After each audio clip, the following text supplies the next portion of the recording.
Une autre façon plus directe de faire face à des comportements incontrôlables. Comme nous l'avons vu dans l'article précédent, nous sommes tous habités par des comportements qui échappent à notre contrôle, ou du moins sur lesquels nous croyons ne pas avoir de contrôle, et qui nous mettent parfois dans des états émotionnels survoltés, donc inadaptés à la situation.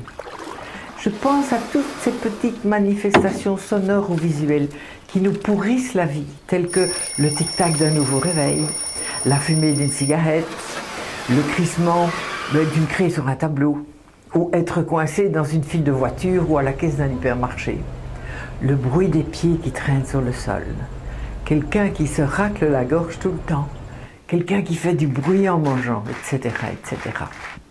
En fait, il s'agit là d'ancrage visuel auditif que nous nous sommes faits au cours du temps et nous ne savons même pas qu'ils sont installés. Je me souviens, lors d'une formation où il y a bien des années, une des participantes appelée Sylvie entrait dans une crise d'hystérie quand elle sentait la fumée de cigarette dans le restaurant qu'on fréquentait le midi. Or, à l'époque, il faut reconnaître que dans les années 80, on fumait partout et tout le temps. Il fallait parfois utiliser la machette pour se créer un passage au travers de la fumée dans les lieux publics.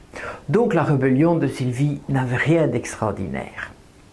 Puis au cours de l'année, le formateur a demandé à Sylvie de bien vouloir être le Kobe pour l'exercice sur l'annulation d'ancrage. Ce qui fut fait.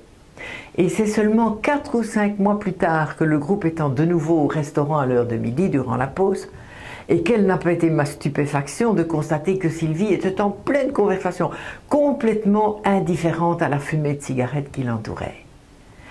La fumée n'avait plus aucune emprise sur elle. L'annulation d'ancrage avait fonctionné comme par miracle. Alors je vous propose de vous communiquer cette application si efficace qui s'appelle annulation d'un ancrage négatif. Mais c'est très technique. Cela nécessite une grande précision et ça se fait généralement à l'aide d'une autre personne. Mais nous allons organiser la technique de manière à ce que vous puissiez pratiquer cela tout seul sous la forme d'une auto-remédiation, allons-nous dire.